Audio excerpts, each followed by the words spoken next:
Český křemenný val je geologickou zvláštností a evropskou raritou vzniklou vyplněním zlomového pásma žilou hydrotermálního křemene vysráženého z horkých podzemních roztoků s kyselinou křemičitou.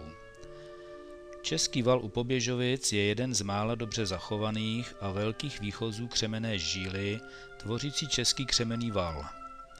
Svým vzhledem a složením je to velmi zajímavý skalní výchoz, který se nachází asi kilometr západně od Poběžovic mezi obcemi Hvožďany a Šitboří.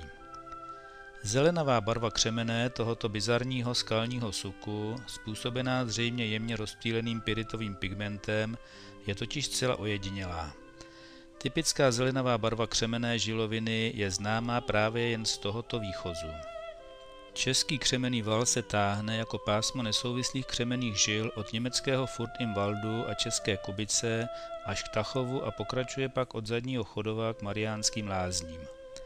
Je to více než 100 km dlouhá zóna tektonických poruch, vzniklých zhruba před 6 miliony let a křemenem vyplňovaných až do období Třetihor, která se táhne v šíři 30 až 100 metrů směrem od severo-severozápadu k jihovýchodu. Tento skalní suk najdeme cestou z Poběžovic do Mnichova u odbočky na obec Hvožďany. Toto je odbočka do obce Hvožďany a před námi na této louce, skrytý v bujné zeleni, se nachází hledaný skalní útvar. Při cestě z Mnichova do Poběžovic se nám skalní výchoz jeví jako ostrůvek zeleně vlevo od cesty. Teď jsme v prostoru těsně u skalního výchozu, kde bývala skládka posypového materiálu obhospodařovaná správou a údržbou silnic do Mažlice. Během krátké prohlídky tohoto skalního výchozu si pojďme ještě něco ve stručnosti říci k Českému křemennému valu. V severní části, to znamená na Tachovsku, jsou na něj vázána rudní ložiska uranu a jiných kovů. V jižní části převládá zóna s více převažující křemennou složkou. Samotná křemenná žilovina s křemenem mnoha generací je velmi tvrdou horninou a proto při erozivní činnosti okolních měkčích hornin, které byly rozmělněny a erozivními procesy odneseny pryč, tato složka odolala a nyní tvoří nápadné skalní výchozy nad okolní terén, odolné vůči větrání a krajina je díky nim pestrá. Velmi často jsou tyto elevace využity pro stavbu poutních kostelů nebo rozhledem.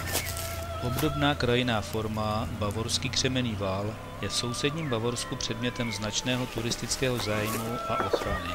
Na české straně je jen velmi málo výchozů, které by byly zachované, dobře přístupné a které by dostatečně odkrývaly vlastní charakter křemenného valu. Své zde sehrála kdysi v této části Českého lesa velmi rozšířená sklářská výroba, pro kterou je křemen nejdůležitější surovinou a dále těžba kameniva pro stavební účely. Přesto se i zde najdou místa, která si zaslouží naši pozornost. Západně od Babylonu nalezneme přírodní památku Sokolova vyhlídka. K dalším atraktivním místům patří například lokalita Na Šlejfu, poblíž Pece pod Čerchovem, nebo křemenný masiv obci Chodov. Snad nejkrásnější je však křemenný suk v obci Nový Kramolín, vystupující až 10 metrů nad terén. Samostatnou kapitolou pak je skalní výchoz v Drahotinském lese, který je tvořen jedním z mála hadcových těles v Českém lese. Teď jsme na vrcholu skalního výchozu a je jasné, že by si toto místo zasloužilo alespoň lavičku pro znavené poutníky.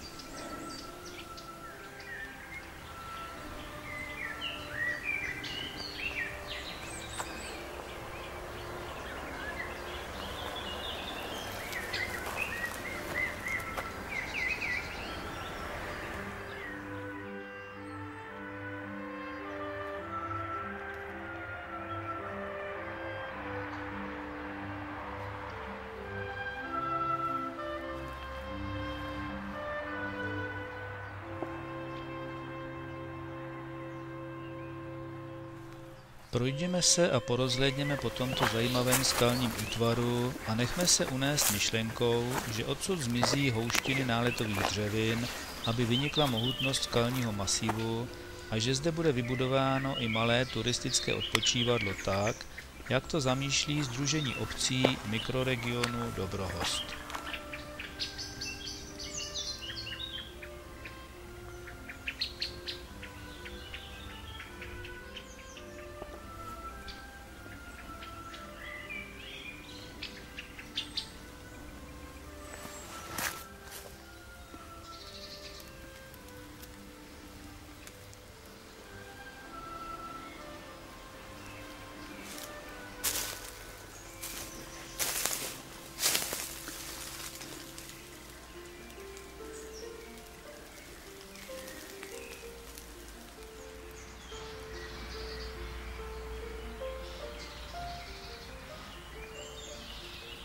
Jak se od skály vzdalujeme, opět se nám skrývá za neproniknutelnou zelenou stěnu bujné vegetace.